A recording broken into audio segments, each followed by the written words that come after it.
그래서 오늘 첫 시간은, 제가, 자료를 만들었던 것들 토대로, 리트 논술이 뭔지에 대한 부분, 그리고 다음 시간부터는 제가, PDF 자료를 일단 드리고, 그 다음에, PPT 자료를 쏘아가지고 좀 더 보기 편하게, 자료를 꾸며 놓겠습니다.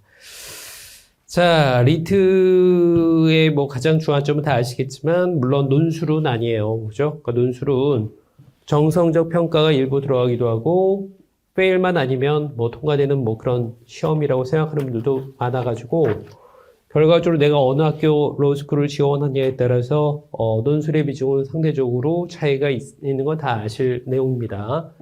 근데 제가 조금 더 설명을 구체적으로 드리면, 그때 포괄적으로 자기가 지원한 학교를 한 군데에 지원하지 않으니까, 이걸 비록 정량이지만 정상적인 평가 기준을 반영한 학교를 고려한다면 당연히 논술은 필수적으로 준비하셔야 되겠죠. 그죠? 고로, 리트 논술은 당위성을 가지고 있는 건 분명한데, 평가 과정에 대한 부분은 각자가 조금 더 생각이 다르기 때문에 논술에 대한 접근성에 대해서는 조금 등한시하는 건 사실이에요. 현실적으로. 자, 그런데 거듭 말씀드리지만 논술의 힘은 제가 보기엔 이래요. 지금 조금 여유가 있을 때 논술 준비하시는 분들은 조금 더 현명한 선택을 했다고 생각을 합니다. 왜? 논술은 언어의 접근에서도 상당히 도움을 많이 주고받는 제시문 이해나 아니면 뭐 나중에 구술 면접의 경우에서도 논술적 논리력이 당연히 도움이 되니까 뭐 도움되는 게 아니라 어떻게 보면 저는 절대적이라고 봅니다.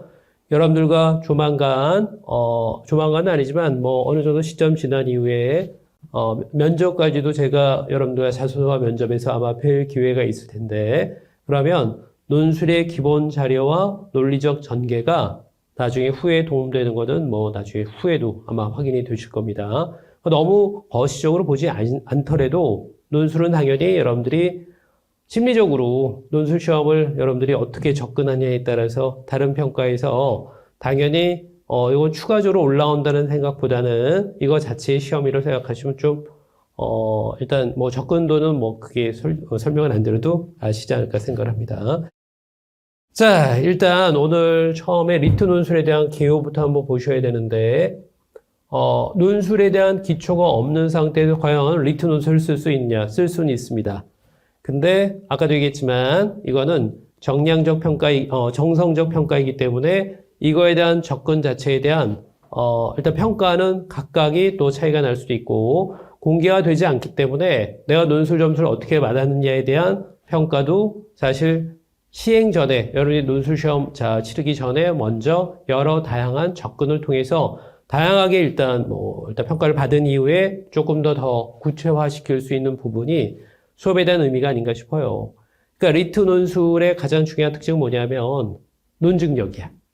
여러분들이 나중에 변호사가 되시고 그 이후에 다양한 변론문을 쓰실 때라도 논리적 근거의 글을 쓴다는 이 기초는 후에 배우는 게 아니라 지금부터 일단 여러분이 연습하신 논리가 나중에 시간이 좀 더 세이브될 수 있지 않을까. 그러니까 여러 가지 제가 뭐 본의 아니게 여러분들이 논술이 왜 필요한지를 설득하고 있는데 근데 아마 현장에서 선배들이나 이미 일단 변호사가 된 분들이 많은 또 내용을 통해서 아마 검증이 되지 않나 싶습니다. 그죠? 자, 그러면 제가 만든 자료 중심으로 쭉 설명을 드리면 제가 논증력을 그냥 턱 먼저 말씀을 드렸는데 물론 논증력은 기본입니다. 근데 논술이라고 얘기하는 건 뭐 여러분들이 아마 접근할 수 있는 기회는 뭐 고등학교 때 수시 논술이라고 얘기해서 우리나라가 바칼로레아, 프랑스에 뭐 아비투어, 뭐 독일에 이런 논술 시험을 우리나라가 차용해서 그다음에 아이들의 창의력을 일단 통해 가지고 대학을 하나의 전형으로 만들었던 게 유래가 돼서 논술 자체가 생소한 건 아닌데 일반적으로 이렇게 변호사 시험에서 논술 시험을 고정화시킨 거는 분명히 이유가 있겠죠. 그래서 뭐 기본적으로 뭐 여러분들이 건너뛰어도 상관없는 부분이지만 리트에서 왜 논술을 요구하는지. 그러니까 처음에는 논술에 대한 뭐 호기심이 굉장히 높았어요. 처음에 시험할 때는. 왜냐하면 논술 자체의 막연성. 그리고 뭐 피셋에서 조금 유추할 수 있는 리트 다른 전형의 방법보다는 논술을 좀 막연하기 때문에 불투명하고 또 이거에 대한 호기심과 두려움도 많았는데 근데 학교들마다 논술이 너무 정량적 일단 표현보다는 학교 나름대로의 기준이 다 다르기 때문에 이거에 대해서 평가 기준에 대해서 모호성을 가지고 그 가치가 조금 일단 처음에 비해서 떨어진 건 사실입니다. 그럼에도 불구하고 논술은 기본적으로 타자와의 소통이라고 얘기하는 건 이건 논술을 통해서 자기가 의사 전달하고 상대방이 그걸 또 받아들이고 하나의 전달 과정이라고 얘기하죠. 그러니까 미디어적 과정을 일단 분명히 거칩니다. 자, 그러면 여기서 몇 가지 용어를 정리하시는데 너무 막연하게 생각하지 마시고요. 제가 앞으로 오늘은 뭐 첫 시간이니까 여러분들이 간단하게 논술이 뭔지 그리고 논술을 어떻게 우리가 개념적으로 이해할지 요걸 기초 개념으로 삼아야 되니까 약간은 지루할 수 있어도 수업 진행하는 방법을 조금 제가 순서를 좀 바꿔서 먼저 말씀드리면 이렇게 합니다. 앞으로 제 목차에 나와 있는 대로 수업을 진행하되 이렇게 계속 자료는 드리는데 중요한 건 그 자료를 통해서 현장에서 바로 글쓰기를 제가 테스트를 할 겁니다. 그러니까 여러분들이 글 쓴 내용에 대해서 제가 바로 그러니까 아직 뭐 제가 로스쿨에 여러분들과 같이 면회 있는 시간이 많지 않았기 때문에 뭐 많은 분들이 제 수업을 저는 듣고자 일단 제 나름대로 논술에 노하우가 있기 때문에 여러분들과 될 수 있으면 많은 분들과 논술을 접하기를 기대하고 있는데 아직은 좀 시간적 여유가 있으니까 여러분들의 글을 직접적으로 첨삭을 해드릴 겁니다. 그러니까 기초 기본 개념인데도 불구하고 논술 바로 쓰게 한다는 게 제 논술 수업의 특징이기도 합니다.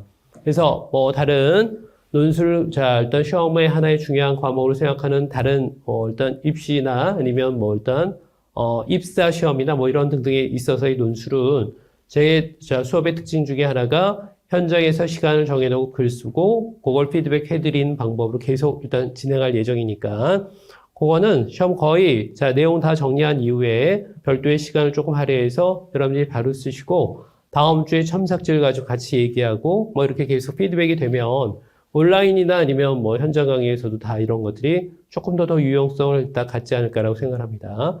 그러면 바로 여러분들이 리트 논술의 약간은 까다로운 조건을 다 맞춘 다음에 글 쓰는 건 지금은 좀 불가능에 가깝겠죠? 글에 대한 훈련을 조금 더 쌓은 다음에 후에 기출문제 분석, 또 유사한 동형 모의고사를 풀고 이런 전형적인 방법들을 선택하는 건 제 수업도 변함이 없는데 하나의 중요한 특징 중에 하나가 제 수업만의 바로 방금 말씀드렸던 계속 첨삭을 계속 현장에서 글 쓰고 그 리듬을 계속 여러분들이 유지할 수 있게끔 도와드리는 게 제 논술 수업의 특징이니까 그거는 여러분들이 조금 이렇게 얘기하면 좀 무리죠? 각오하셔야 돼요. 현장 글쓰기의 두려움을 떨치기 위해서 저는 그 자리에서 계속 쓰게 할 거고 그게 회차가 계속 거듭될수록 우리가 전형하는 또 지향하는 바인 리트 논술에 좀 더 가까운 글들이 한번 풀 수 있는 기회가 되지 않을까 싶습니다.